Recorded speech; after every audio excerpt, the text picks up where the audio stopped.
Good God. I can't believe we made it to day 50. Hold up. Check 1, 2, 3. All right, cool. Yeah, it always just blows me away how boomy this new set of headphones is right there. But I'm a boomer myself, so what do I give a shit? Hey, welcome to everybody who made it. Some people were here on day 1, and we've done this shit for 50 days. That's so wild. All right.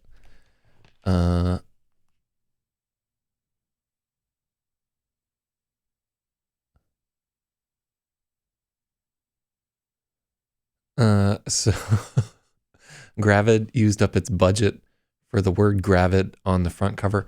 We don't even have the fucking word GRAVID in the book. That's it. It's not even in there. Not once. Ugh. Huh. Oh, interesting. What did I get? So I got a bunch of spam messages to one of my emails. So I'm going to see what they're all about. Maybe I can enlarge my penis or something. Used up my budget for GRAVID. It doesn't even appear in the text. Here.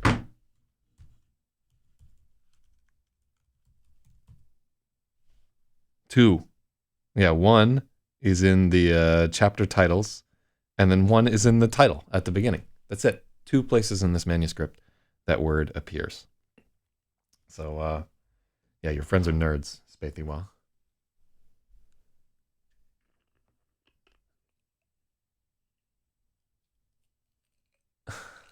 Scroll through those 20 different Bernie campaign contribution requests to get to their real emails.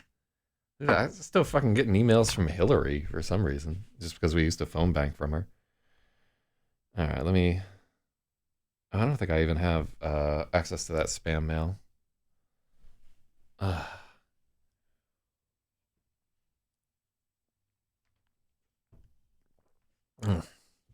I did it, boys. I bit the bullet on a big, fancy, and expensive cold brew setup. So starting hopefully tomorrow, we're gonna do like overnight cold brew brewing. In the morning, I'll let you know how I have done. But yeah, I'm pretty excited about it. Like it's like this big fucking tower thing that you fill with like ice and coffee, and the water slowly drips down it over the course of like 12 hours. And I'm with it. Yeah, that's about how I want shit to go down. So I'm gonna give it a try. I'll have to figure out like what the concentration is and whatever. But yeah, like I finally just looked at all the shit there, and I was like, let me just buy the expensive shit. Did cold brewing, but in a mayonnaise jar. Yeah, I looked at some of the like methods of where you just have like a sleeve of coffee or using a French press or whatever there. And when all is said and done, the qualities that I praise the most in cold brew coffee are like kind of like smoothness and richness of flavor. And that really has a lot to do with like the beans that you pick a hold of, whether like a light roast or a dark roast or whatever. And I just, I'm like sick of every morning having like half a cup less of coffee than I want and not wanting to open a new can and be all fucking jittery all day. So, yeah, I'm going to get down to it. And then we can add cold brewing as part of our thing. I'll just have like the giant fucking apparatus sitting over there, and you can watch coffee brewing while this is going on. Maybe I'll have the tower like directly behind my head, so it's dripping down with each line of chat. Hell yeah. But yeah, it'll probably take me a couple weeks, like a couple of brews. I think I brew about 3 liters at once, so you get 3 liters to a pound of coffee. So every liter is about $4. Like the coffee, yeah, exactly like the coffee nerd from Breaking Bad. I'm like fucking around in exactly that same way. I'm gonna have like a notebook where I test all the settings and so forth, and I'm on a quest to find the perfect cold brew, and then I'll make a fucking video of it once I have figured it out. But yeah, I'm like, I also looked into doing like that nitro cold brew shit, but it's relatively expensive, and I'd have to get like a nitrogen tank, which if nitrogen were just heavier than air, I would just fucking do that. But let me see. What is that? Why is this suddenly locking all the time? I don't know. So it turns out that Gravid is the brand of the cold brew device revealed in the epilogue. Gravid brew. Yeah, I think OS X fucking decided to start auto locking. So if that's the case, I'm gonna have to get into it. I love that Apple devices just fucking update themselves and fucking mess up all your settings and all right, well, let's get down to it. I can't believe that we made it in just 50 days. We're doing um so 50 days. We can do like a few metrics here. We're at 467 pages. So we're at under 10 pages a day, but not by much.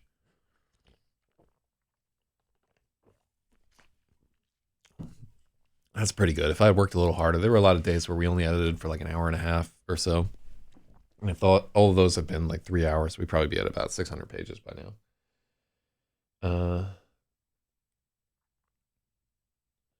So it's just a glass mayonnaise jar in his fridge with like water and coffee. Then he strains it out afterward. Yeah, like yo, if the shit works, I can't fucking argue. But I have like a favorite coffee roaster. They're up in Milwaukee. So I'm gonna be, and I've got like a grinder and shit like that. I'm going wild with it. You know what I'm saying? All right, well, shall we? So I took that NAD. What do we have here? Yeah, I think we're doing pretty well, all told. So in our previous chapter, there's this hidden kernel scene, the computer pandemic. How'd this one work out here? It's like a zero process on their phone. Memo serve. Shout out to Chrono right there. Mm. Mm-mm-mm. Yeah, I like the idea of the coffee tower, like continually like dripping in the background. What if it was like the whole fucking time that I'm like not goldfish sounds, but like dripping water the entire time that we were editing? That'd be pretty wild. All right. So as I recall, chapters 64 through like maybe 70 are about her and Dan going to this concert. So strap in. I think it's about to get a little freaky.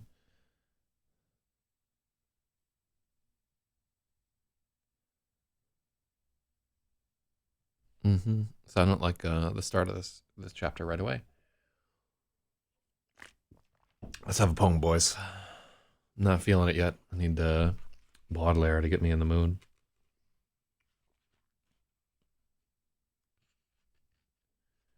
The Irreparable, or The Irreparable, by Charles Baudelaire. Who can destroy this long remorse which fastens on our heart and fattens there like weevils in an oak or vermin on a corpse? How shall we kill implacable remorse? What drug, what wine is warranted to drown this ancient enemy, greedier and more wanton than the whores, more patient than the ants? Who will brew that poison, drink that wine? If you know the secret, tell it, lovely witch, to one who waits in dread, abandoned like a wounded soldier, crushed by panic-stricken hooves. Tell me all you know, beloved sorceress. To a dying man the wolves already sniff, and carrion crows await to a fallen warrior. Must he despair of a cross to mark his grave, fallen a victim to such predators? What wind can sweep the ashes from the sky? What stars can pierce the gloom that never deepens, never pales, a night no lightning ever rends? Ashes fill the sky, and darkness reigns. Hope's candle at a window of the inn glimmers and goes out. No light, no moon. How will they find their way, the martyrs of the road? Satan has snuffed the candle at the inn. Adorable siren, do you love the damned? What do you know of remorse? whose poison arrows mercilessly take out the heart of their target. Whose whose poison arrows mercilessly take our heart for their target. Adorable siren, do you love the damned? Nothing can withstand the irreparable. Its termites undermine our soul, pathetic citadel, until the ruined tower falls. Nothing can withstand the irreparable. More than once in a wretched theater, ringing with cheap tunes, I've seen a goddess change the livid sky to a miraculous dawn. There have been times in such a theater where I've beheld a creature made of light defeat Satan himself, but only there. On my heart's stage occurs no transformation scene. No creature made of light will come to me. So this is Charles Baudelaire's version of that feel when no girlfriend. Damn.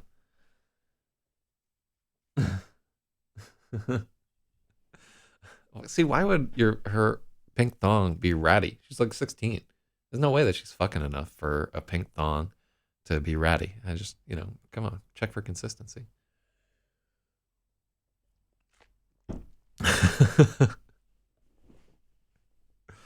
uh,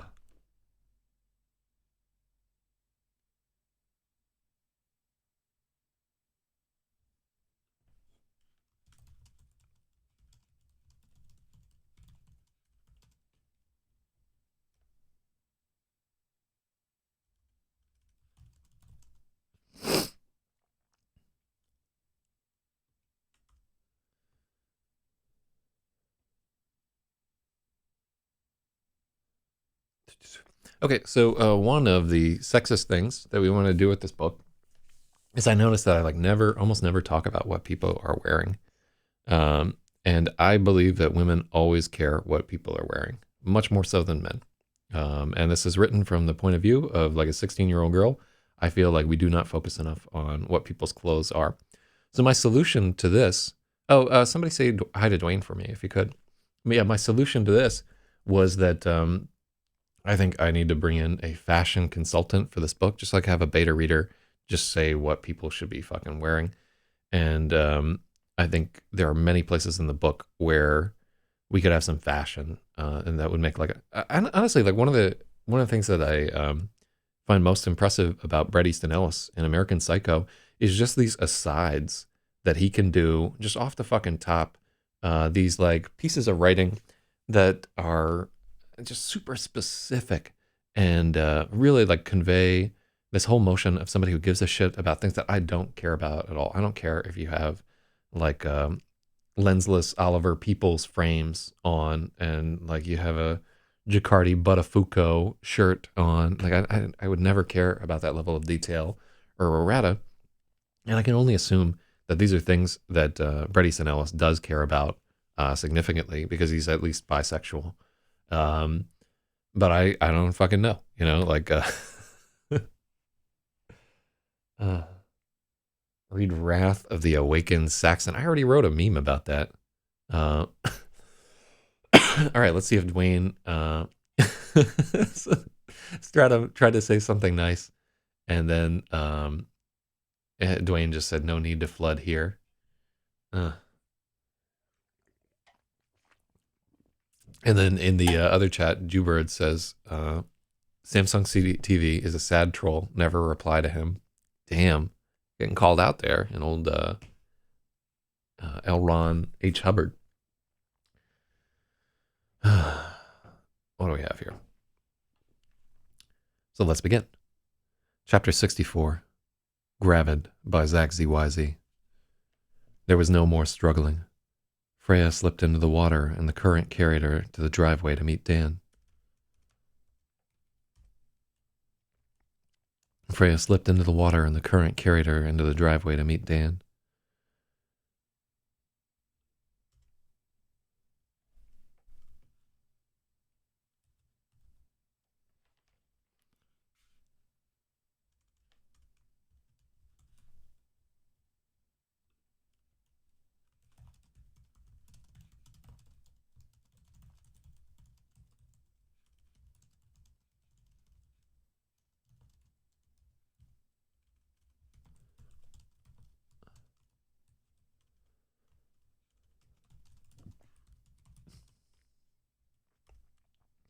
She slipped into the water and the current carried her out into the driveway where Dan was waiting.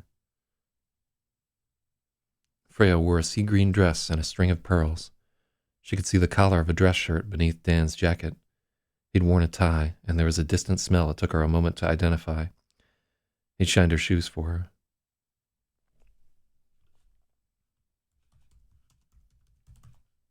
Shoe polish. He'd shined her shoes for her. It was a smell she'd always associated with men, and there was something different in his posture. He stood up straighter.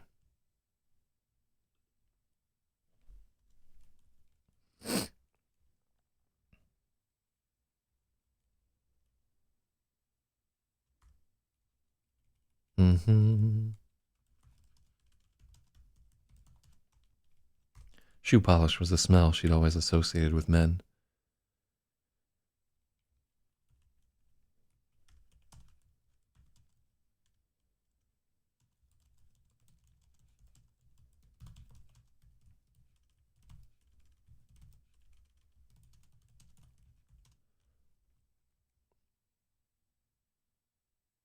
Mm-hmm.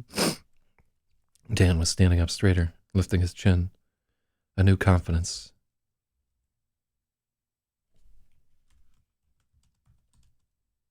He had a new confidence, an aspiration to something more, and she felt herself respond to it.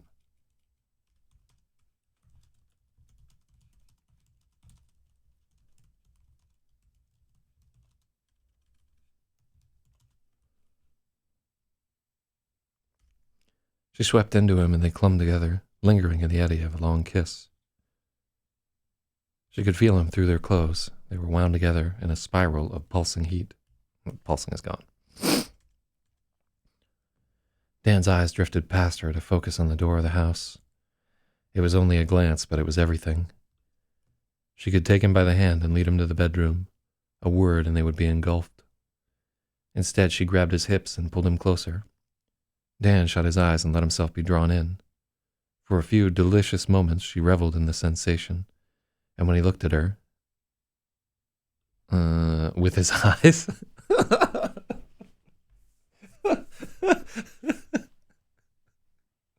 when he looked at her with his eyes, God. Could you imagine if we, oh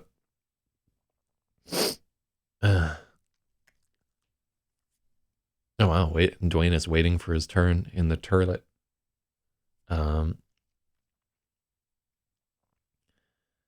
I can't believe it.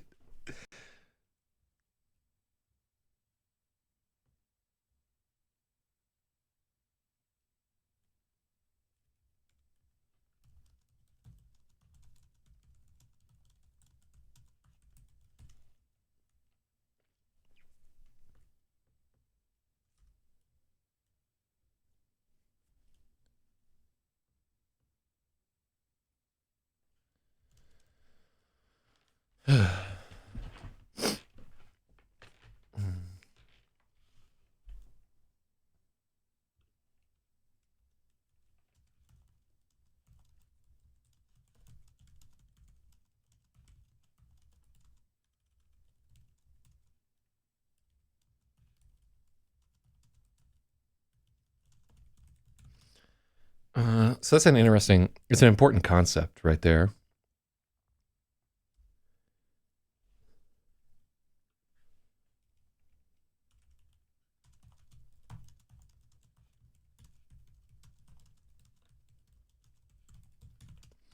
Yeah, a shocked look that was almost wounded. That tracks for me. That's a good, this is not anywhere near as terrible as the romance scenes that we wrote earlier. If you take out the looking at, he looked at her with his eyes. If you ever wanted, just any time that you'll see a lot of young writers that will come through and be like, "Oh, I don't need to edit anything, you know, like why, you know, like just flow off the top, dude, or whatever." And then you'll read lines like that and be like, "Thank God we're doing this." I'm like so embarrassed at the thought of somebody in a professional context seeing that come off of my fucking typewriter. You know, that's That's awful.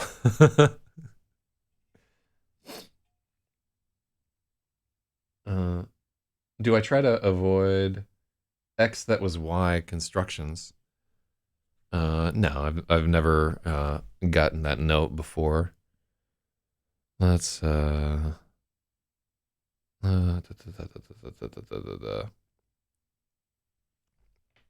take a look at how that tracks.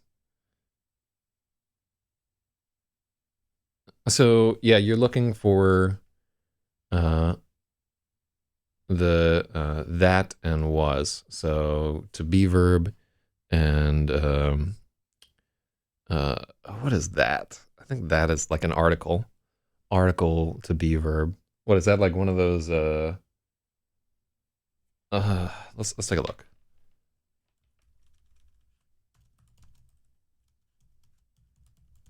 Let's see. X that was Y. Da, da, da, da, da, da. Agreement between the subject and the verb. Da, da, da, da, da.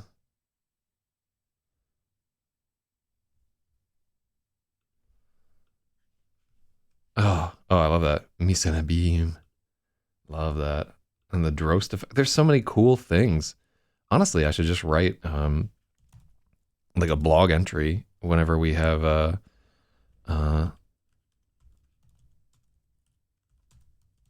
let me see if this is like a yeah, it doesn't seem like a big deal. Typical advice for writers or something. Yeah, I don't see anything specific to that was there. It's a pretty common construct there. Let's read through it. For a few delicious moments, she reveled in the sensation. When she drew back, he gave her a shocked look that was almost wounded. No, that sounds perfectly fine in English to me. So I like it. She grinned at him, a promise on her lips.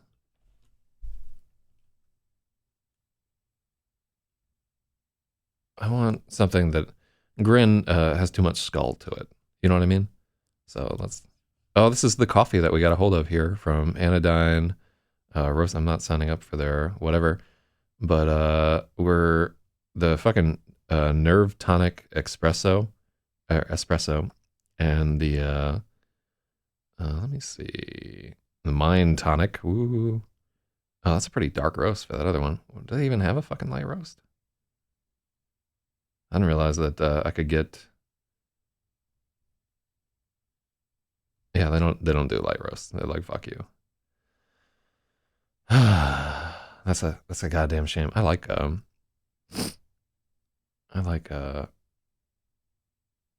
maybe you have to get their single Origino. Wow, look at how fucking dark that is.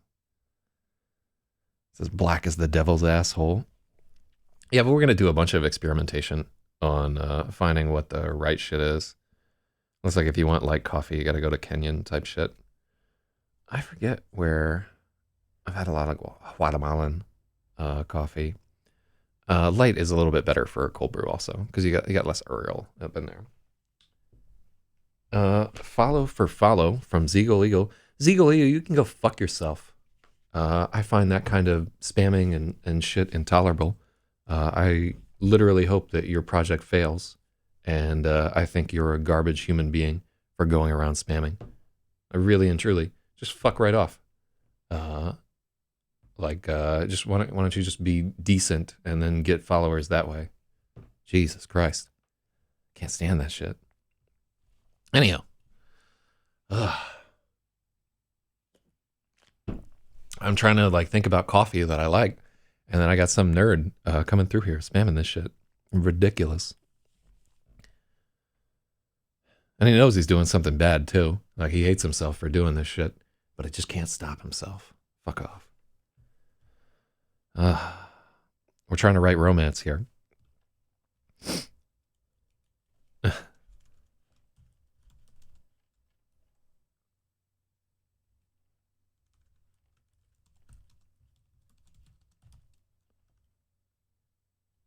Oh, that's right. Before I got distracted, we were going to try to find something like a little bit more sultry for Grin.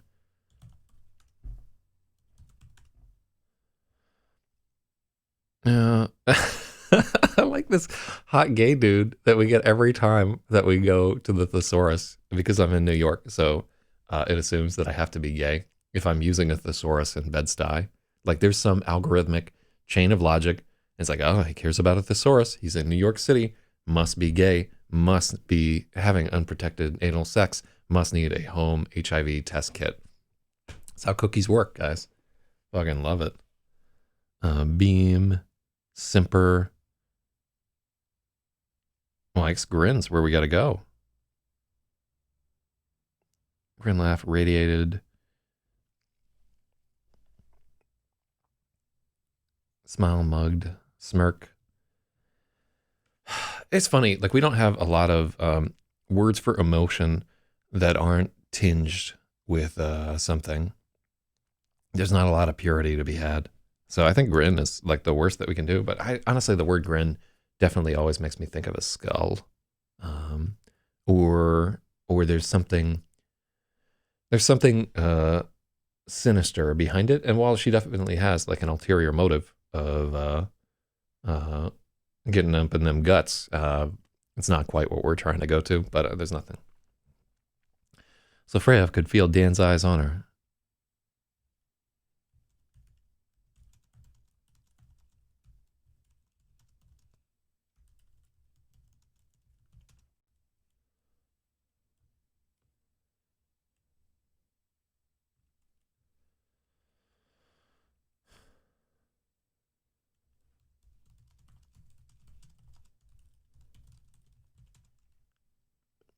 Yeah, trying to holler at me from the passenger side of his best friend's ride.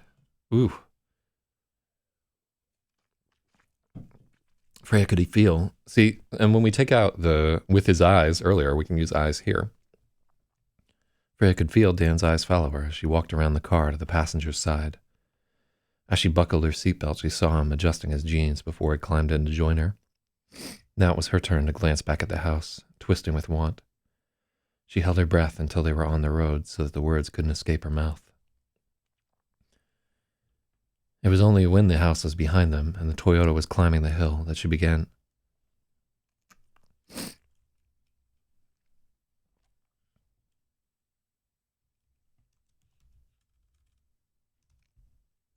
Okay, so this is actually the hill that she climbs up early in maybe like chapter 2, 3, or 4, and then she like zips down it on her bicycle. So we can tell that her house is not too far from the river, and I think, in fact, either the road that she's on is described as like either Willow Road or River Road in a few different places. It's one thing that we'll need to definitely specify. And then also we what do we have here? We so they're headed to Bangor, Maine, right? And if we look at a map,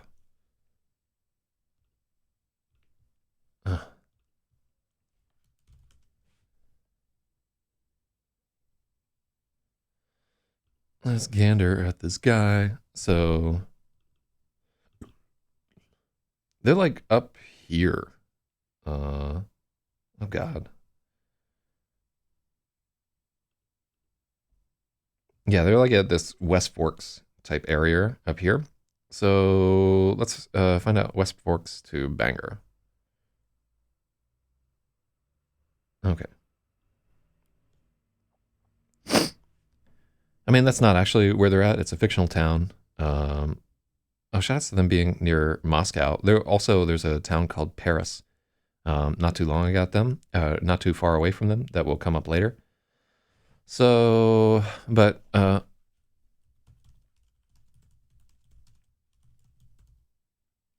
okay.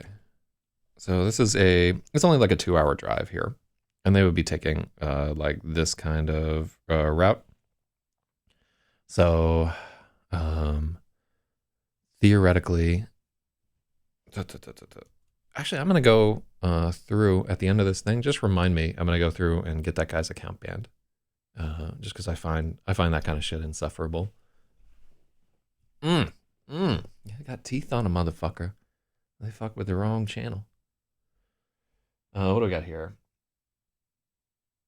I like how there's a new Portland. Like the people in Portland, Maine were like, fuck you guys, we're going over here. It's like in an IRC channel where somebody, they don't like one person, but they like all the other people. So they're like they'll start like a channel like LRH without load or something like that, or GNAA without Dicky. Um, and these, imagine doing that with like your whole city. It's like, yeah, I don't want to be around the Johnsons anymore. Let's let's let's turn this to like Johnsonlessville.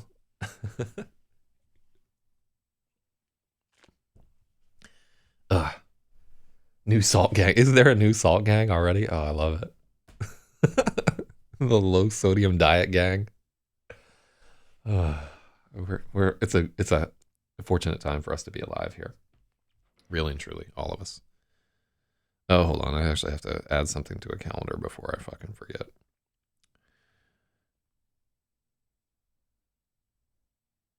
Calendars. And then today's the 23rd. Oh, how auspicious.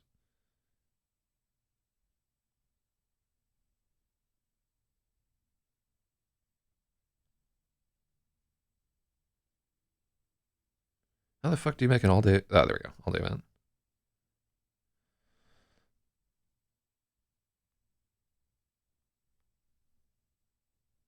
Cool. Oh, shit. Just found out it's my homie's birthday today.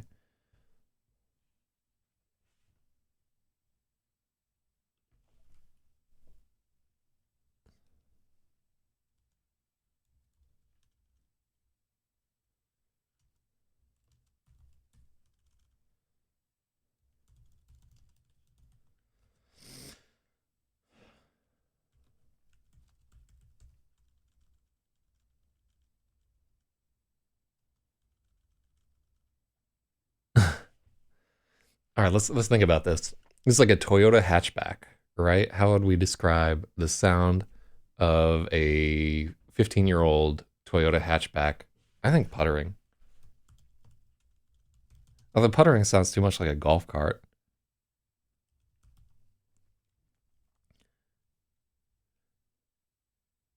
It was only when the house was behind them.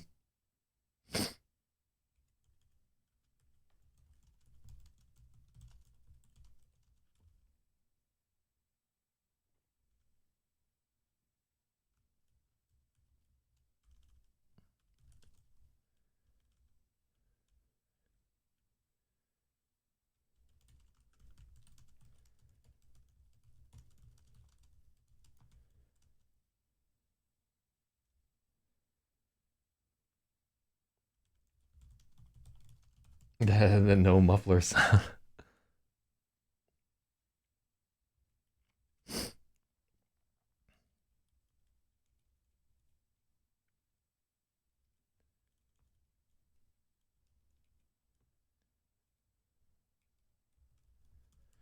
It was only when the house and Silas were behind them that Freya began.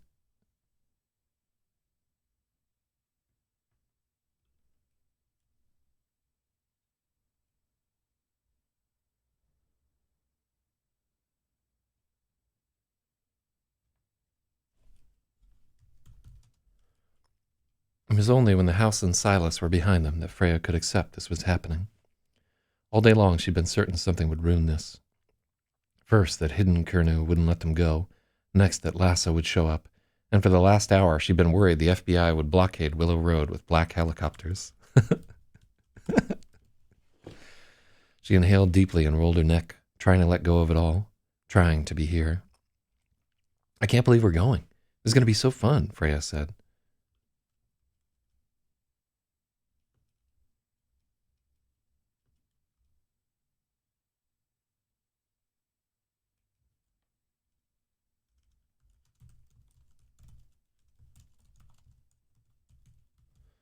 So pinged is possibly not the right word there.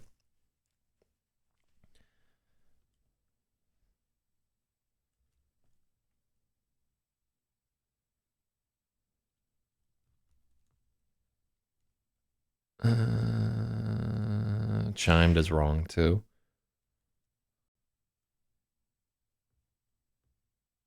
Let's go with pain for right now.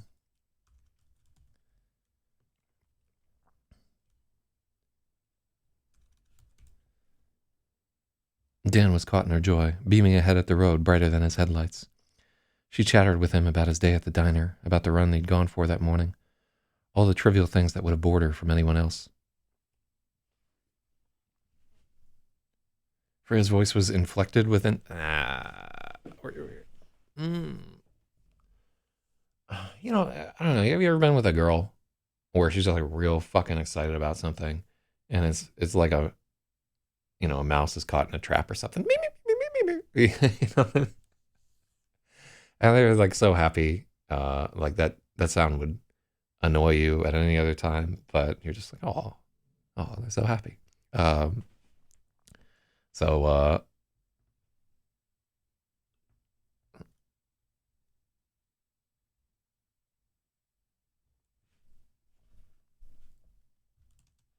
and I think just yeah, let's stick with that for right now.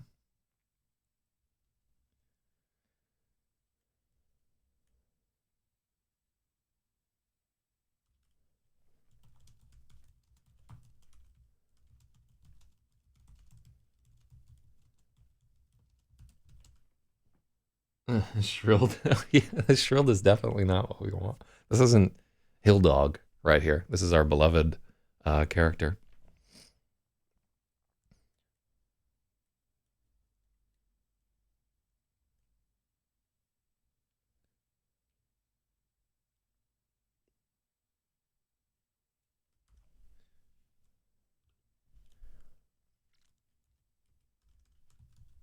Freya wished she could remain here in this mundane space where they were just a boy and a girl driving to a concert. So utterly is too much. And this is not the first time that she's had this thought. And I think the previous time was where he's like picking her up in his car, and she's just like, I wish I could be normal. Uh, Bitch, you ain't never gonna be normal. Her voice spurted with excitement. Nah, get the fuck out of here. Yeah,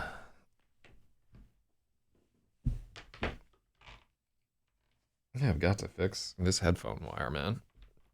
It's too much. Dan must have shared her thought. He was deliberately avoiding mentioning the starball.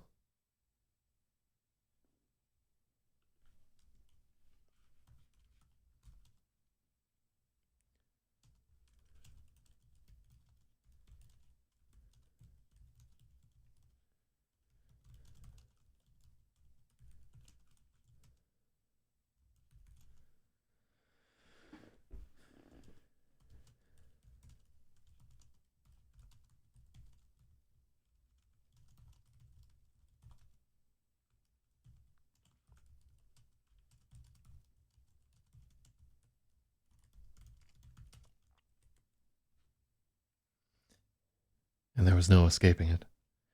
Dan must have shared the thought. He was taking pains to avoid mentioning the starball. But finally he asked why she'd been at the diner with Lynn Harris, and there was no escaping it. A heavy veil of clouds hid the stars. The bare trees flanking the road were illuminated for only moments before they vanished into the void behind them.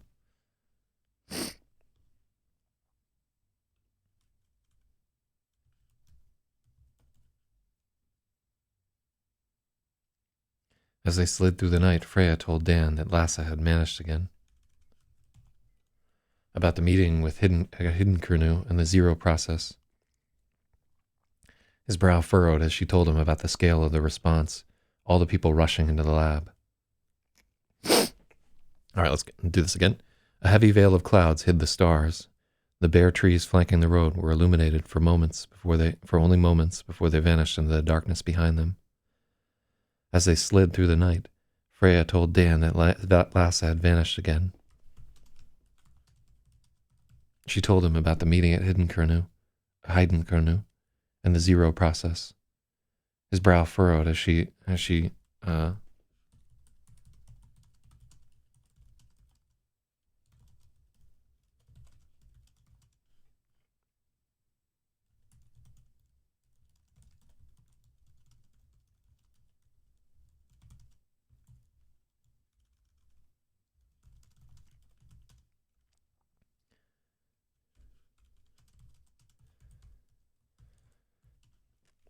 His brow furrowed as she described the scale of the response.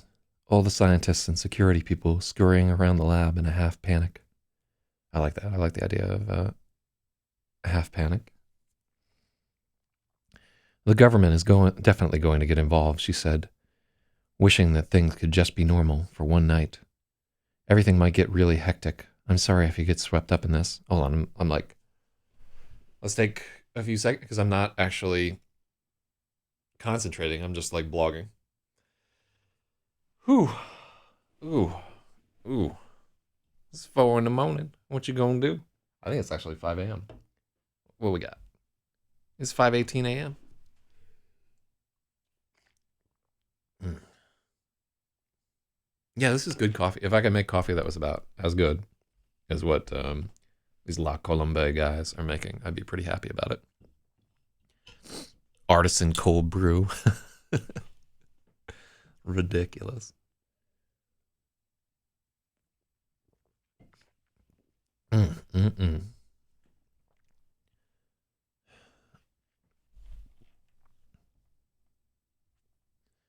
The government is definitely going to get involved, she said, wishing that things could just be wishing again that things could be normal just for one night.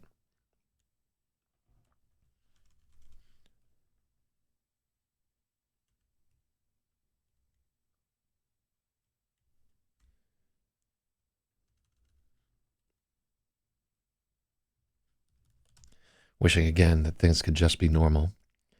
Everything might get really hectic. I'm sorry if you get.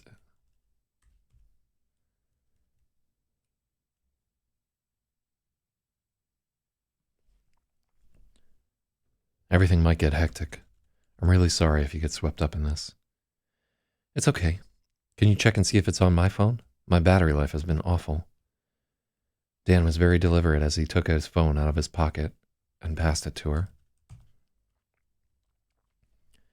His phone had no password, and like the interior of the car, everything was tidy and ordered. She liked that, even as she felt a mild dread rising while she hunted through the list of running applications. It had taken Karhu about 2 seconds to do it, but Freya fumbled for almost a minute before she found it. 0. CPU load 80%. RAM use 1.4 gigabytes of 2 gigabytes. It's there, Freya confirmed. What do we do? He asked.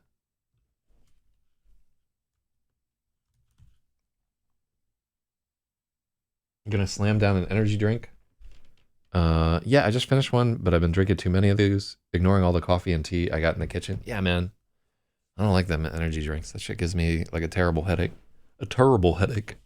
So I don't want no piece of that. Yeah, I'm excited to go on this fucking cold brew adventure. I just gotta realize that probably fuck up like the first batch or two to get it straight. Yeah, like just like what if I added candy corn to the mix? That kind of dumb shit. Ooh, but I wonder what would happen if you did add like some orange peel or something to your grounds while it was steeping. Maybe like some burnt. I'm gonna have some fun with this shit right there. Throw some cinnamon in the mix. I'm on it. Freya tried killing the application. It vanished from the list, and a moment later it popped back up. I don't know if we can do anything. I can't terminate the process. Let's turn off the phone so other people don't get infected.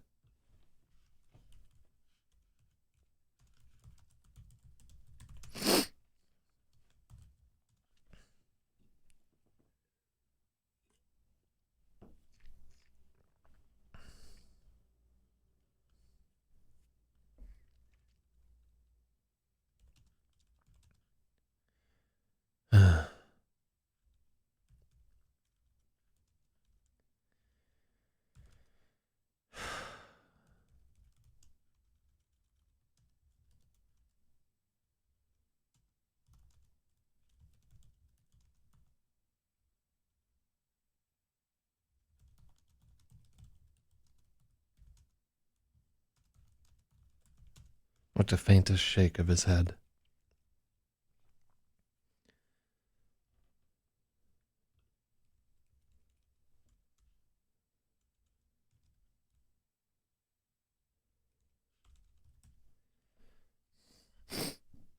Freya initiated a shutdown, then something occurred to her. Did you have your phone on all day at the diner? Yeah, shit. Dan was already leaping to the same conclusion. Titocone pandemia. What's that? Something Karhu said. Computer pandemic. It spreads from phone to phone. There's no telling how many people got it already. She handed the phone back to him, and he put it in his pocket.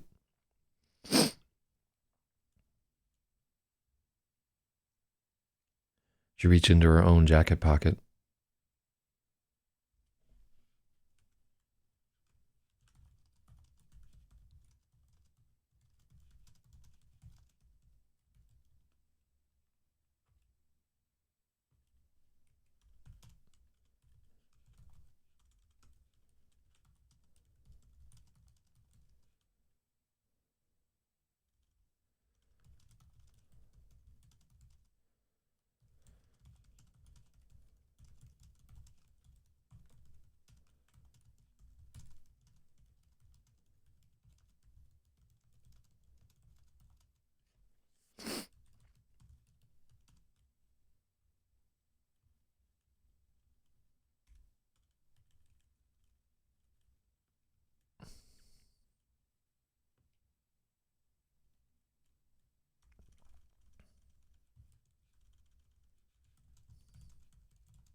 She cupped it.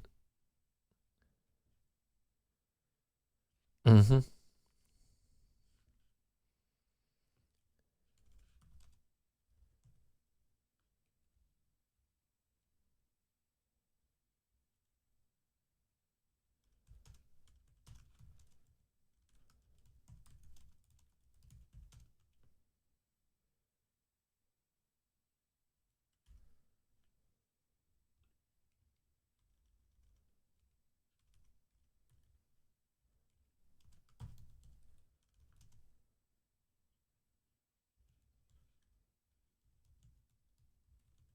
I wonder what the hell it's doing, Freya murmured.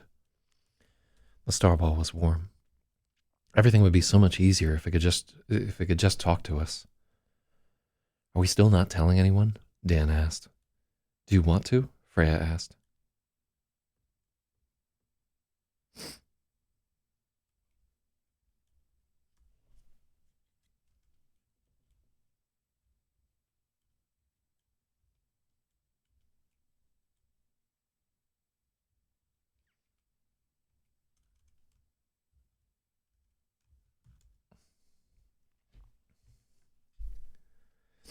Yeah, so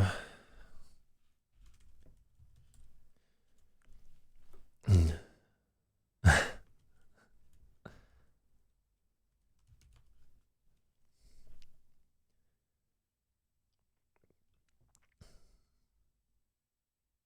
wonder what the hell it's doing, Freya murmured. The starball was warm. Everything would be so much easier if it could just talk to us. Are we still not telling anyone? Do you want to? Freya asked. She'd been so sure last night, but the day had eaten at her certainty. Since the meeting at Heidenkernu, she'd expected the CIA to pull up on her driveway at any moment and drag her away to some black site with a bag over her head. There was a long silence between them. Dan's mouth was a flat line. The moment was a needle wavering between two surrenders, to the authorities or to the starball.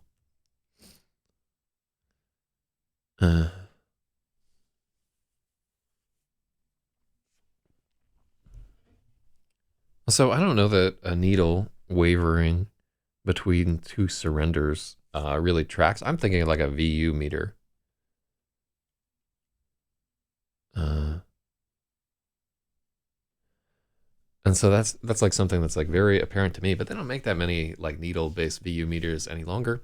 The only place in the story where one would really come up is like on the amplifier, like a preamp, or on a fucking the Geiger counter that she had.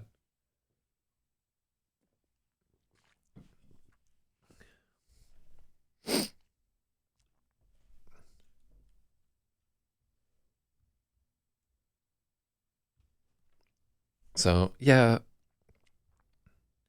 the moment was a needle wavering between two surrenders, To the authorities, or to the moment was a needle wavering between two surrenders, to the authorities or to the starball. Freya felt it growing warmer in her hand, as if it sensed her wavering.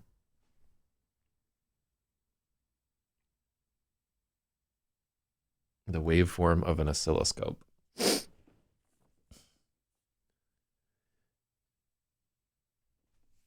Yeah, I wonder what, because I mean, this is like an A or B moment, right? It's like a logic gate. I think I'm going to leave it here unless somebody has a better suggestion. Because immediately, that image conjures for me, but just other people are not going to have the same experience, I fear. I don't know, Dan said.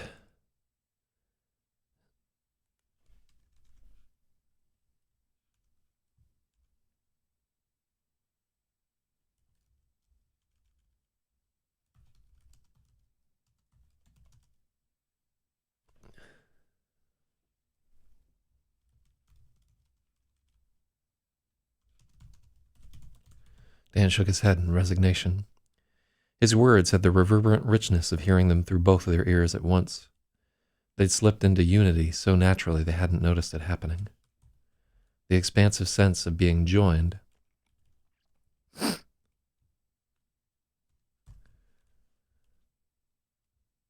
The expansive sense of being joined passed through her in a flutter of her eyelids, a rising feeling that spread through her whole body. She felt Dan tightening. He was worried he would lose control of the car. She was caught in a swell of suspicion. They were being bribed. All their steps had been choreographed. All their lines had been written, and the starball was directing everything.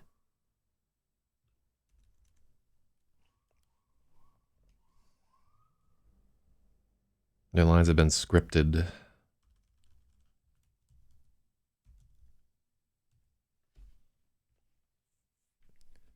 Or maybe from testing the starball at the school lube, like a magnetometer wavering between two poles of a magnet, or the calibration magnet if the starball is feasible to have poles. Yeah, so I thought about that. But you have to get pretty complicated to make that work, right? So if we do, so we've described needle VU meters in the Geiger counter scene, right? The moment was like a Geiger counter needle wavering between two surrenders. It doesn't work. Like you can't, you kind of can't overload that sentence. I'm going to ask the reader to make that jump for now. And that's something that might get caught by an editor.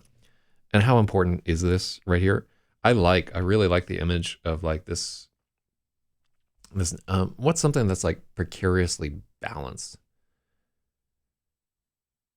The moment was like a scale wavering between, or like a scale balance. Would people understand, like, because when you say scale too, I think most people are thinking of like a bathroom scale that you stand on, not the like scales of justice or whatever. So yeah, not finding, and I don't want to focus on it too much there because I think it's okay, right? It's just it may not immediately track to younger readers, and that's possibly a spot where people might call it out. I also think it's like a spot where you might just like read over it. But to the people who understand like that we mean like a VU needle, that like immediately makes sense to me. I wonder, oh, you know what this is like?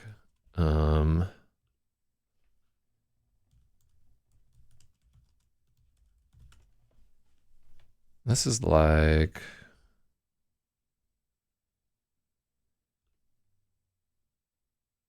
oh, fucking, all right, what do we have here? Like a yaw needle.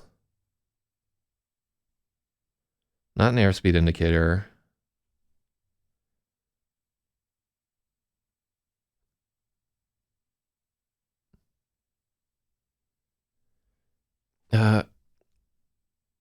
It kind of like an attitude indicator, not an altimeter. Turn coordinator. A little like that. So a little like a compass. I think we could just say compass needle. Well, compass needles, like if it's like wavering, it's stuck on one spot. You know what I mean? It's not the like two equally buff men arm wrestling. I actually really like that. I think it's almost a perfect image. Um,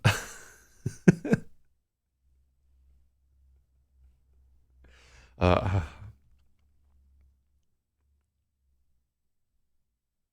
well, hold on. We've put so much time into this.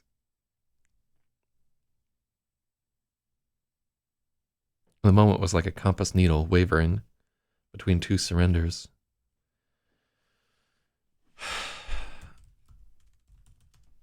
The moment was a compass needle wavering between two surrenders, to the authorities or to the star ball. I don't like the addition of compass there. There we go. Let's move on.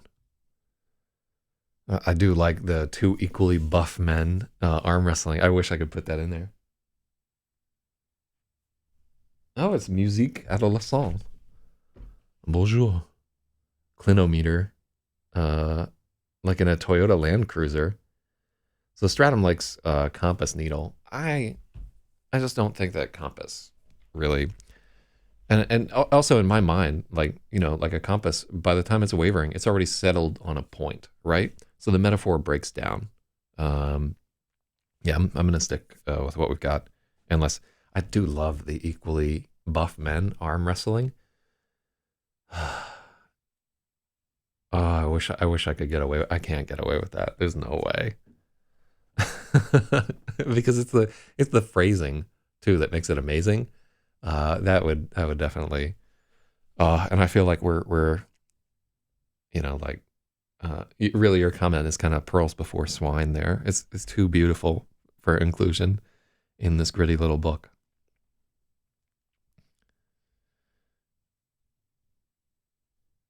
Oh wow, we went really far down. All their steps had been choreographed, their lines had been scripted, and the starball was directing everything. She remembered the water cascading down the steps of the flooded auditorium, the edges tumbling into the sea. The vision was washing over Dan with her. She could not escape it. Please, Dan pleaded. She felt his hands tightening on the steering wheel and the muscles of his jaw clenching. I'm sorry, she breathed, trying to slow her frantic thoughts, and the effort made it worse. Dan grimaced forward as if he was biking into the rain. I have to get off the road, they said in unison. He was fighting so hard to get the words out that Freya became his unwilling chorus. She thought to still her rushing thoughts. She could feel his agitation decreasing as she...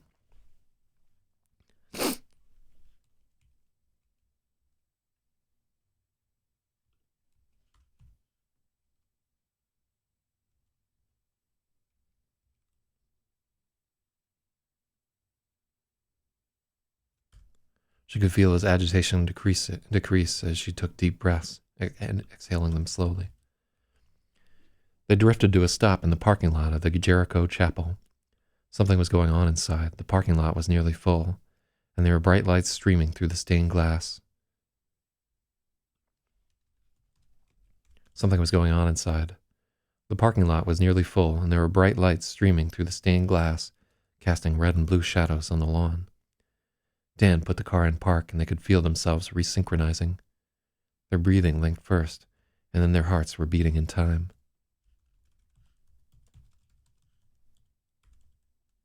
And then their hearts began to beat in time. The fear dwindled, and they turned to one another.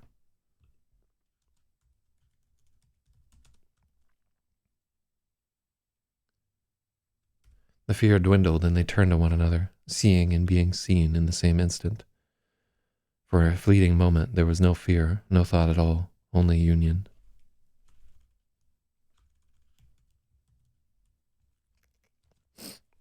Freya broke it. She had a flash of worry that they wouldn't make it to the concert in time, and they found themselves both scrambling to try and banish it.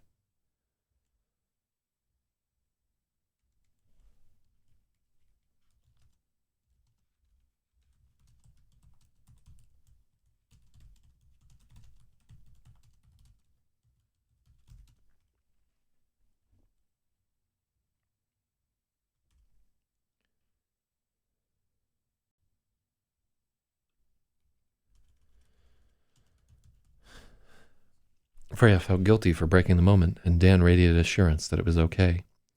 Her worry felt disproportionate to him. His thoughts hurtled forward. They had plenty of time.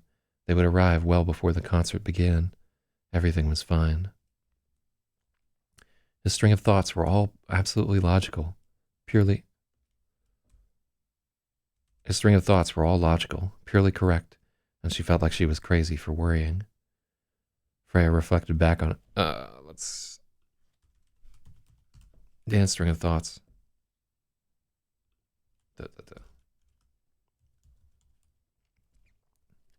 Dan's string of thoughts were all logical, purely correct, and Freya felt like she was crazy for worrying. She reflected back to it.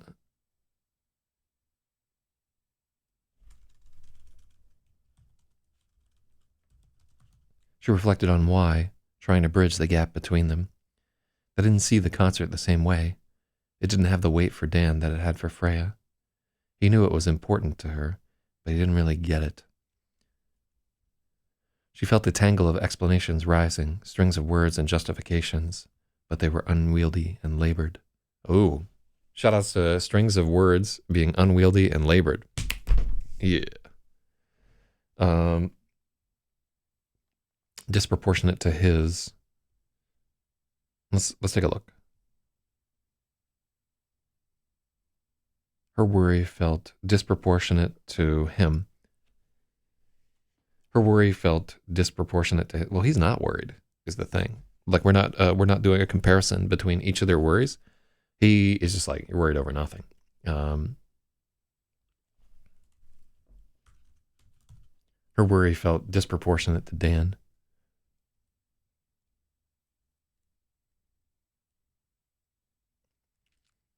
Okay. Yeah, I think we can eliminate some confusion by taking out that pronoun. Just like in the trans community. Whoa. I'm serious. We just need a new pronoun for everybody. Just call everybody it. God. Where the fuck? I think it was like our relationships or something like that, where this genderqueer person who was like a sub into being humiliated, just told everybody that his pronoun was it, and he was like really aggressive about people calling him it because he wanted to be demeaned, and everybody was like, that's kind of not okay. What the fuck? Oh, I love it. I like all the people like taking advantage of this shit. Like, yeah, I'm gonna really get my rocks off now. I use it to fill in pronouns. God. Language, man.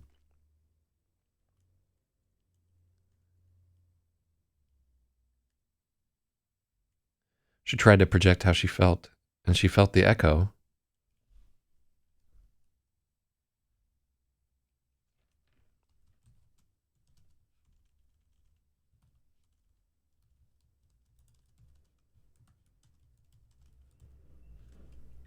There was an echo from Dan, but there was no understanding.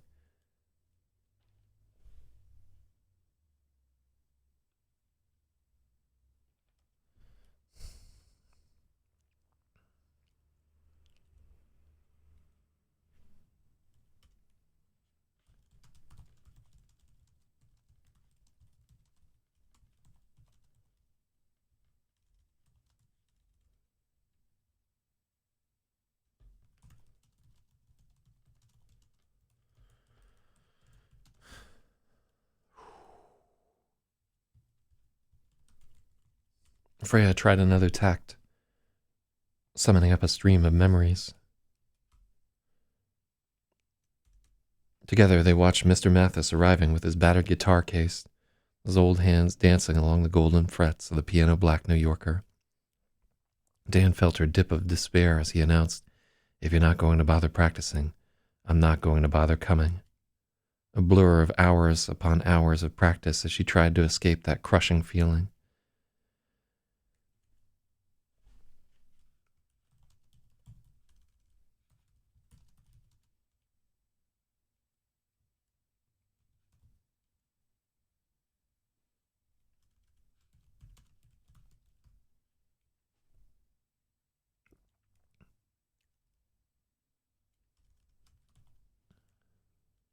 She showed Dan the minute raise of Mr. Mathis's eyebrows when she finally nailed Mr. Sandman after 3 weeks of trying to get all 50 chord changes right.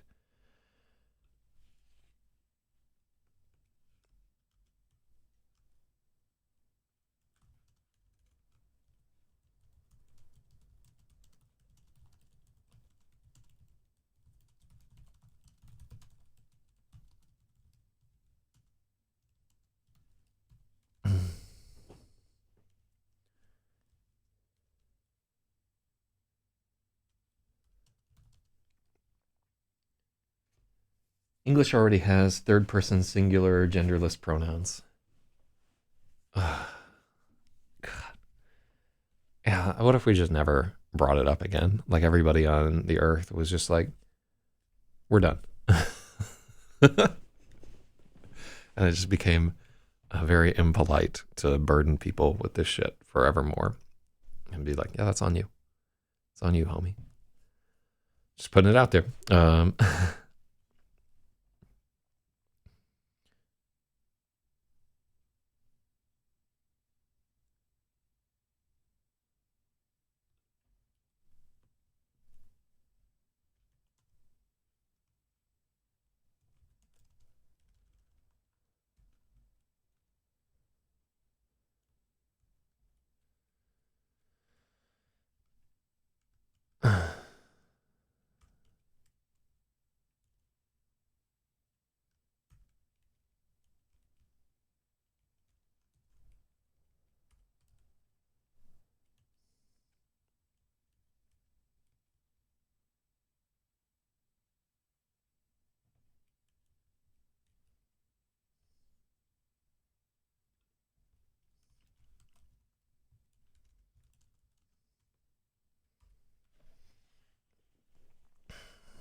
They slipped downstream and they were shrinking, looking up at Randall, looking up as Randall smiled at them, pulling the elevator.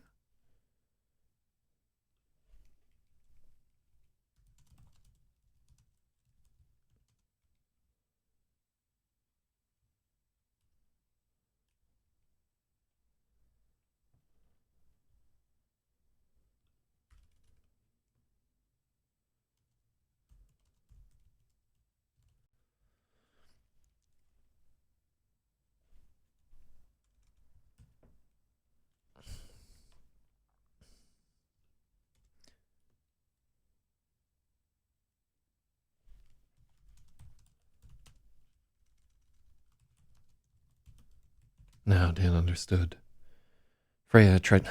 Hold up. Ooh. All right, let me take a second. I'll be right back.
Oh my god. Thank you so much for covering for me, sleepy dog. Apparently, I'm allergic to cold brew coffee. God, what a fucking travesty that would be. Oh, what if I was allergic to coffee? What the fuck would I do with myself?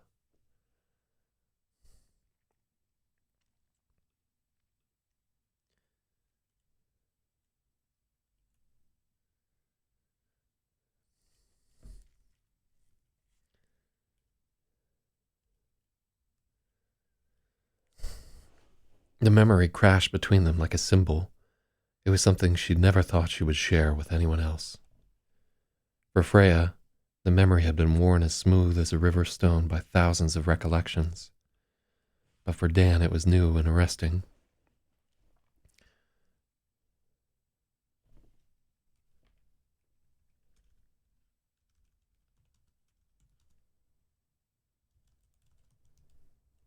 It was brand new and arresting.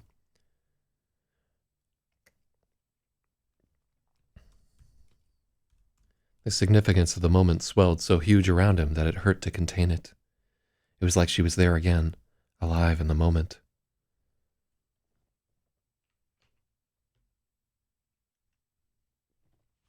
Why did YouTube censor honk?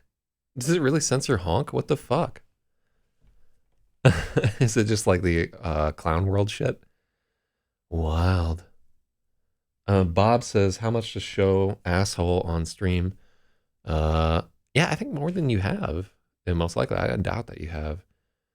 So I guess about 50 grand, right? Because I don't need money like tremendously bad at the moment.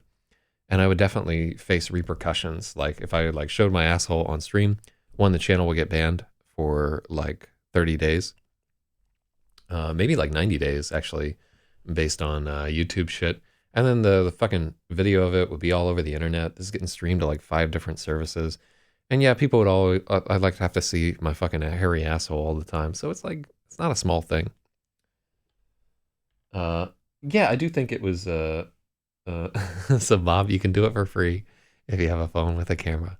Yeah, it probably is the clown world stuff, but I can't believe that they fucking censored honk on the entire platform. That's ridiculous. Maybe as a component of honky, which is like barely a slur. Like somebody could call me honky every single day, and I'd be like, yeah, I'm a honky tonk man, you know? This is actually like an important scene, despite all our levity. For Freya, the memory had been worn as smooth as a river stone by thousands of recollections. But for Dan, it was brand new and arresting.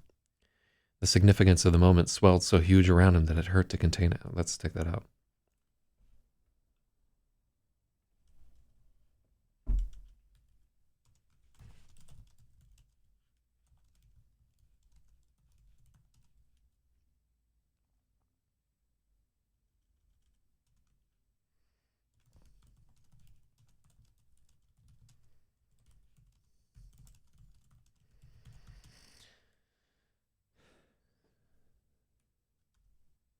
The feeling echoed back and forth between them, and Freya tried to cling to it until there were only reverberations remaining. When it was gone, she felt the loss so keenly it was like she'd been impaled.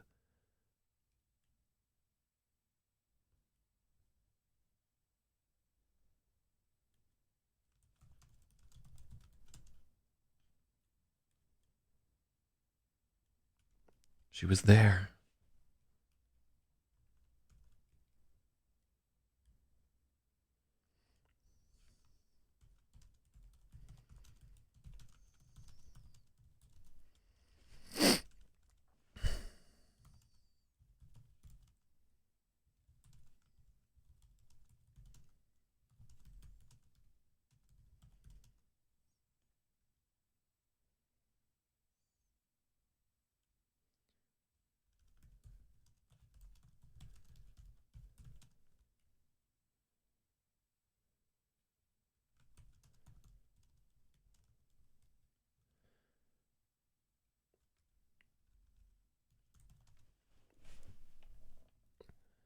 It couldn't last. When the feeling died, Freya felt like she'd been impaled. It hurt so much she could only squirm in the car seat and make a low, keening noise in the back of her throat. Dan had to feel it all with her. In unison, they reached out and grasped hands, not gently as they had before, but as if they were dangling over an abyss. How it stung. But on the other side of the pain, there was a dawning comprehension. Now he saw. Now he got her.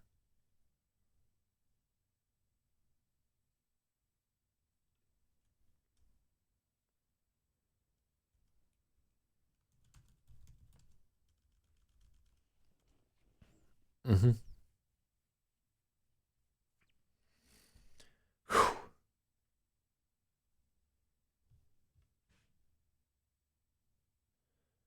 Beyond the pain was a rush of euphoria, a sense of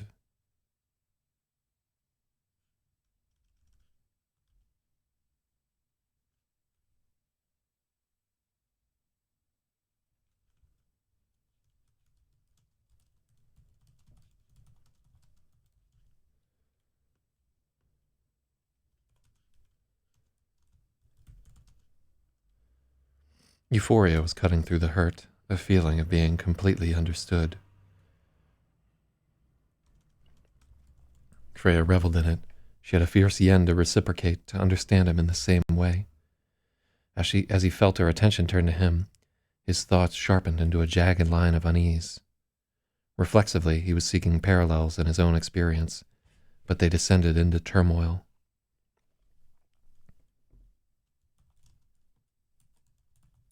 They crashed into turmoil. Even as he cried out to be understood, there was something in Dan that did not want to be unraveled.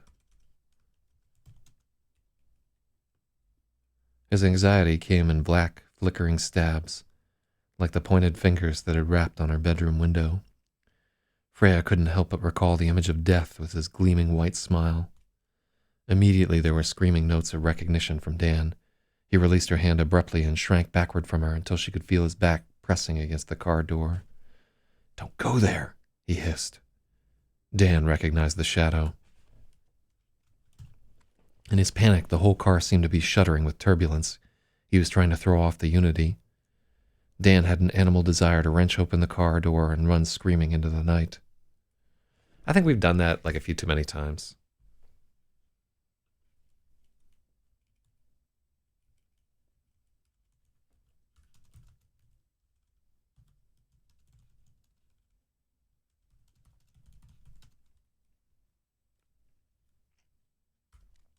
"I'm sorry."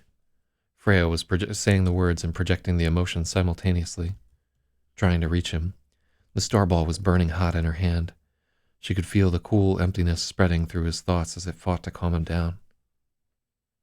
Rap, rap, rap. Oh, shout out to actually Robert right there. Oh my God, I'm so sorry, she said, and there was a wild and afraid look in his eyes.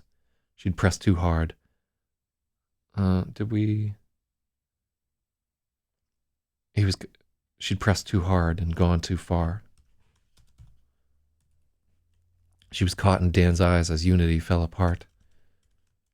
Her breathing felt too shallow. Her heartbeat sadly... Oh God, this is too much.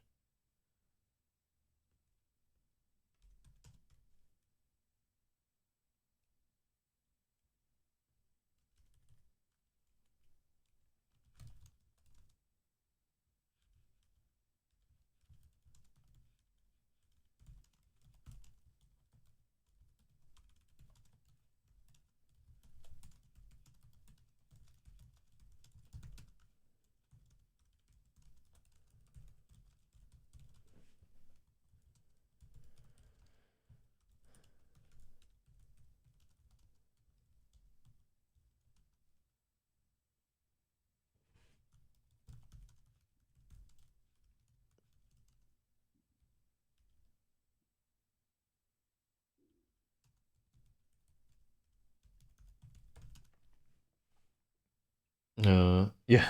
Voice made you sleepy. Good night. Yeah. Well, I'll try to add some sirens and that whoop whoop. Like I have like some drum and bass drops just to keep people awake while we're doing this. But no, like honestly, like if you want somebody to read you a bedtime story, this is the way to go. I'm just putting the 5 a.m. crowd to bed here every morning. So, oh my God, I'm so sorry, she said. There was fear in Dan's eyes. She'd pressed too hard and gone too far. Unity was crumbling.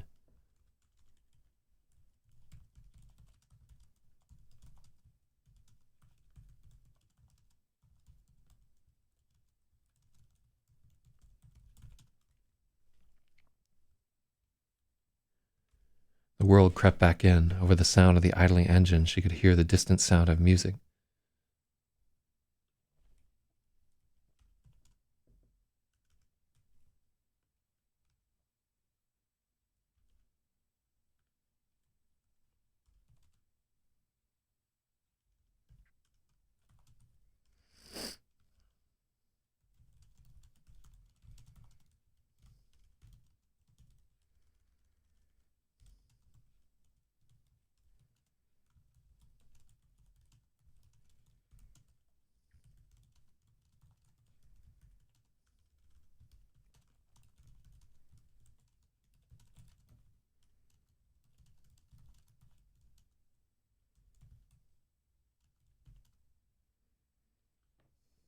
No, what do we got here?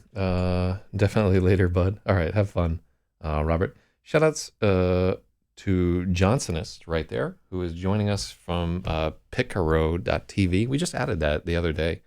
So yeah, I've been getting like one or two people kind of straggling through on that platform. It looks cool. I like watching people draw and shit like that. So shout out to you. We're editing a science fiction novel here. This is the 50th day straight, 50th consecutive day of editing. And we have gotten to 474 pages out of 795. By the end of the day, because I'm working from home today, potentially we can get up to 500 pages if I do another editing session. But more likely we'll like cap out at a little less than that right there. But yeah, welcome. This is my 8th novel. You can read the first 5 at my website, www.zachzyz.com. They're there available for free as EPUBs, or you can buy them on Amazon if you like printed books. And yeah, I have 2 that I'm trying to sell right now. And at present, we're just really trying hard on this guy. So yeah, enjoy. Over the sound of the idling engine, Freya could hear music swelling in the chapel. A single voice and the rest of the choir, a single voice rose.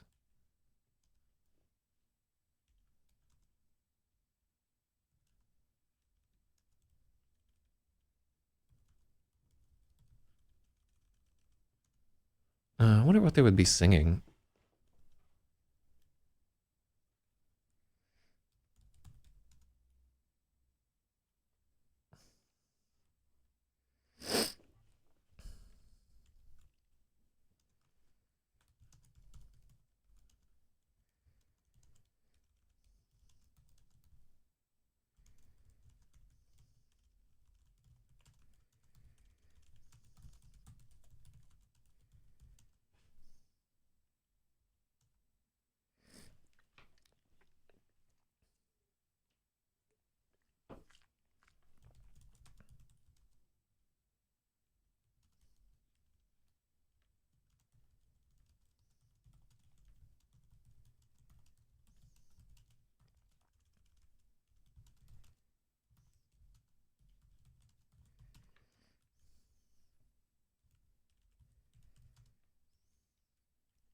A single female voice rose, hitting a high note before the rest of the choir joined her.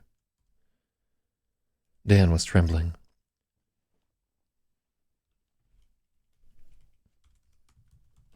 Freya reached towards his hand and he drew it back.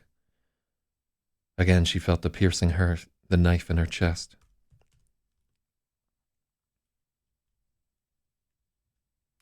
He watched her expression. I think we used crumbling.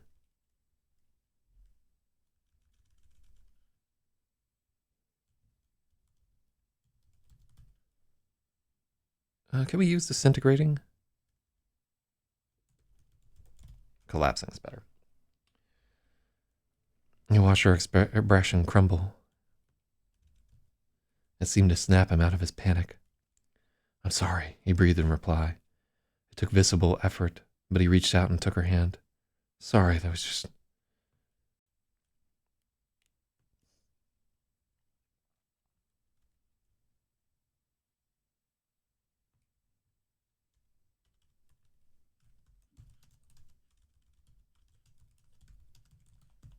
It was too much. I didn't mean to think about that, Freya apologized. I don't think we're supposed to go there, Dan said. His voice dropped into a low whisper, as if the shadow were just outside the window. His eyes kept darting around, straining against the night.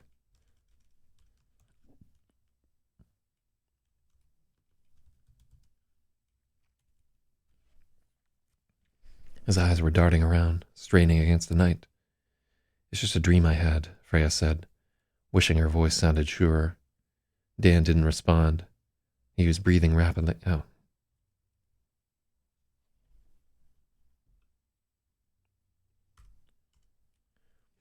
Dan didn't respond.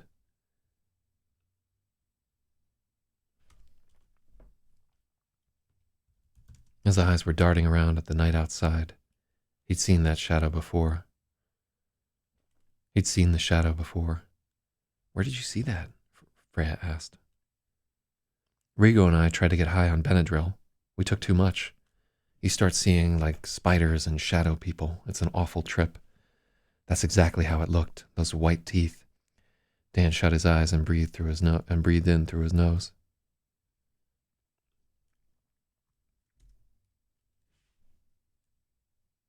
I'm so sorry.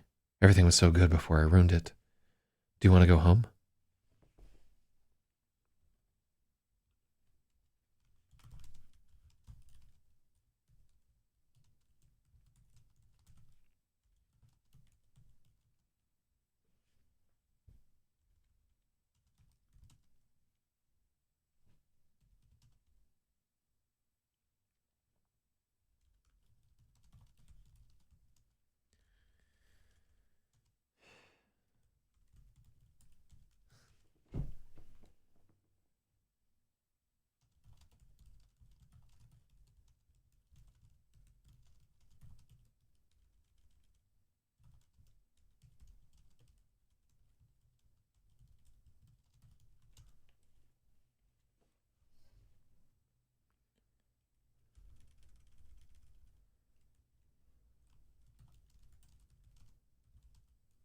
This was all her fault.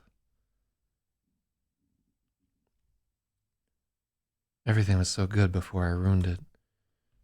Freya lamented.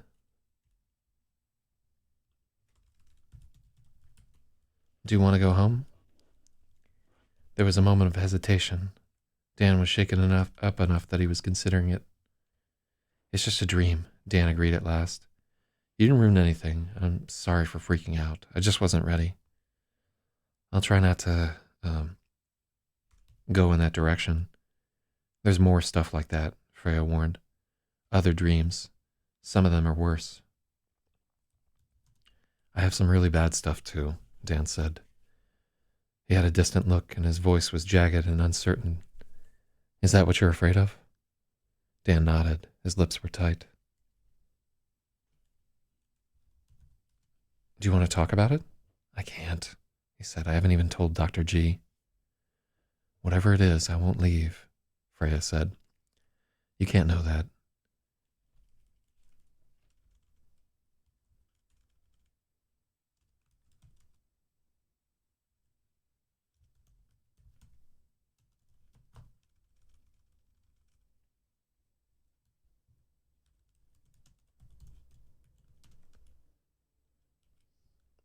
You can't know that, Dan said abruptly. Freya was sure no words could. She was sure no words could convince him. She leaned across and kissed him instead. For a moment, he was too shaken to respond. Uh,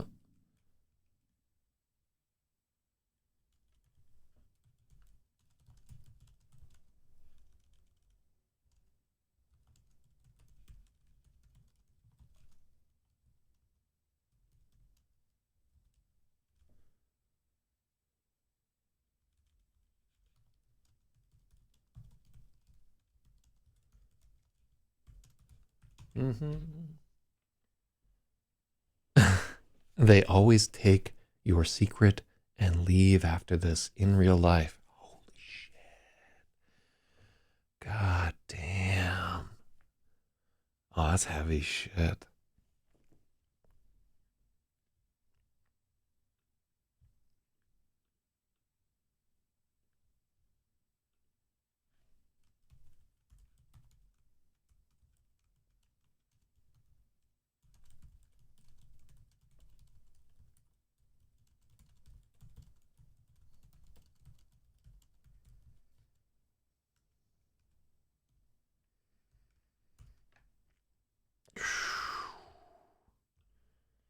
Mm.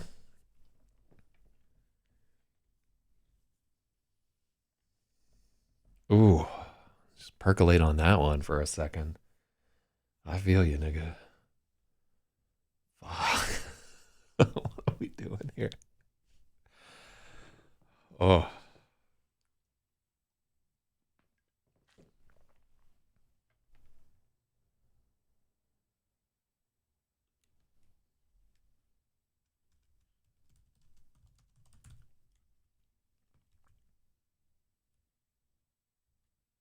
No, this is way too abrupt.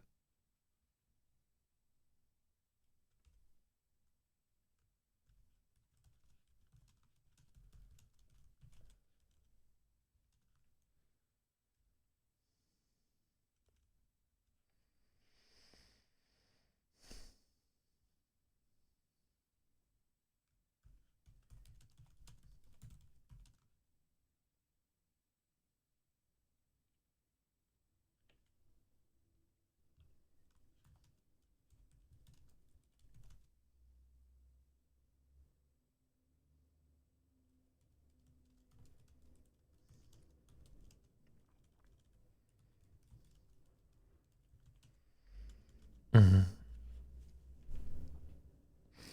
So, yeah, this I know here that there's like an abrupt pivot in the conversation. Like this guy just went from like mortal terror to let's fucking make out, right? And and I think we have to justify that transition. What time is it right now? 6:10. All right, so we've only been doing this for like an hour and some change, I think. That's not true because we spent like 30 minutes fucking around. It might be time to like sit up and stretch or something like that.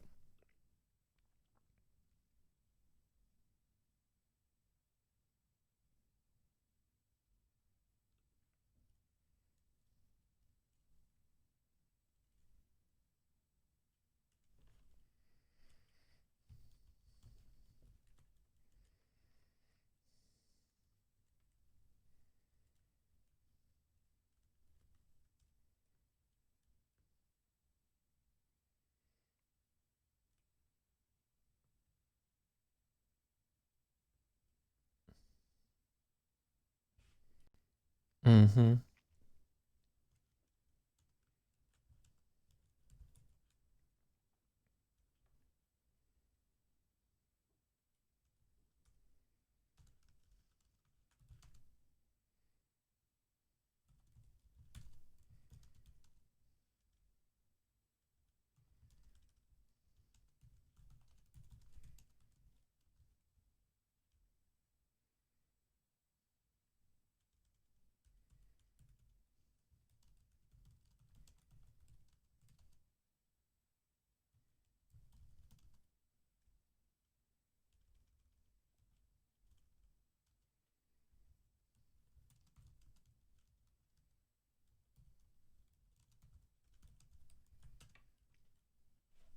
She kissed along his cheek and pressed her mouth against his ear. I want you, she whispered.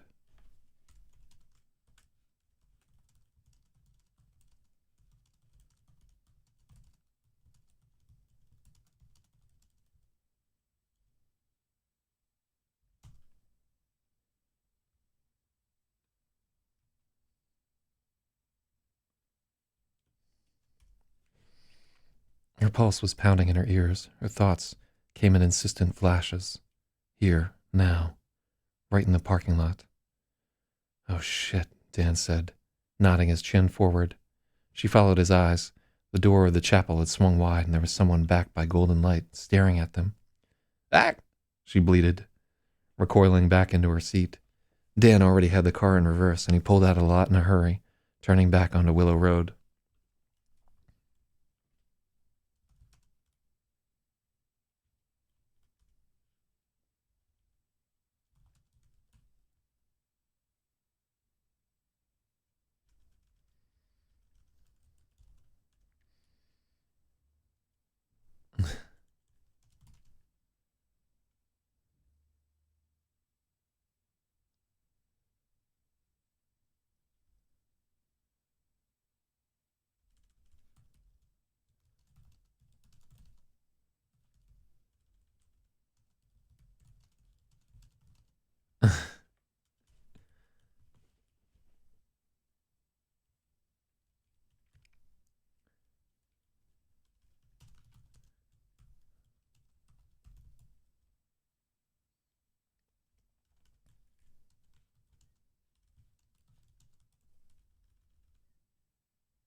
Okay. Ah! She bleated, recoiling back into her seat.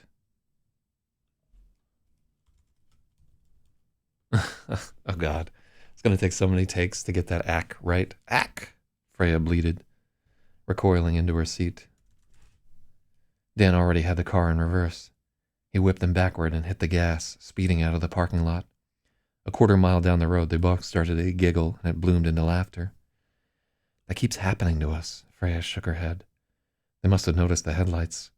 At least it wasn't your mom this time." With the gun, oh God. Freya's cheeks burned at the thought. She hoped Lasso was all right, but the worry swept away like the trees whipping past the car. There was only tonight. Only right now. Only him. Bam! All right, so that is chapter number... What are we at there? Fucking... Chapter 64 right there. And I like that. Yeah, I think that's real solid. Ugh, as it were. Oh. All right, so yeah, I think we've done a good job there with chapter 64. I like that she has a sea green dress.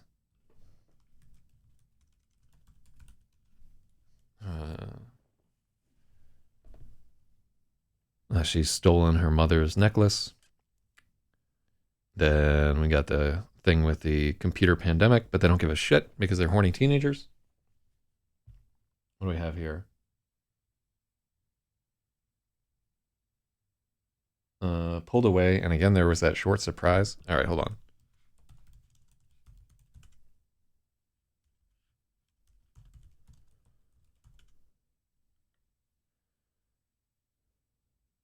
Oh God.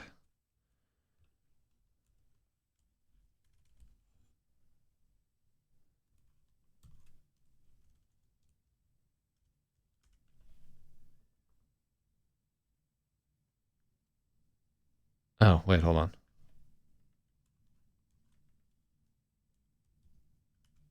There we go.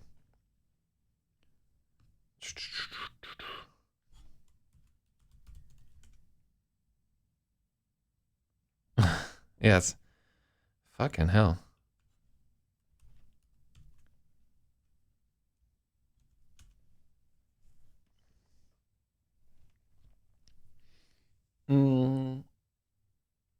Pulled away. God damn it. Yeah, I need more context than that.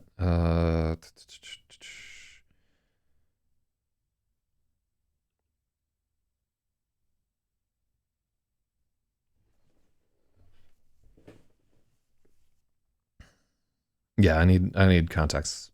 Spiffy. Where the fuck is that?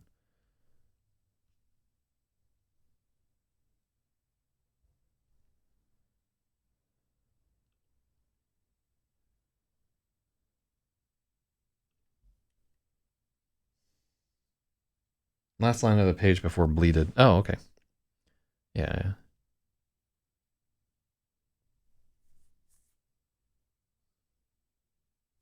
Wait, the page before bleeded.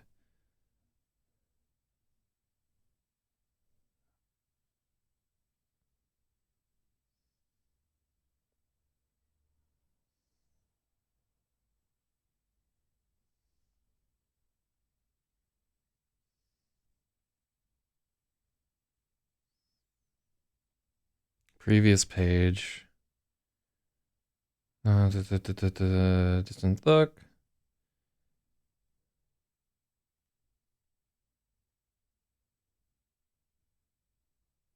Yeah, I don't fucking see what you're talking about, man. All right, so just a dream I had. Moment of hesitation. You didn't ruin anything. Start freaking out.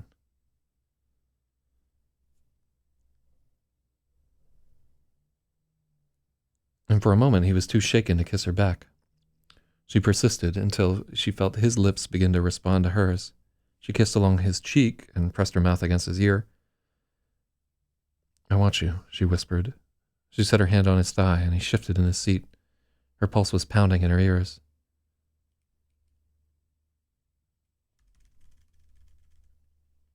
Never mind.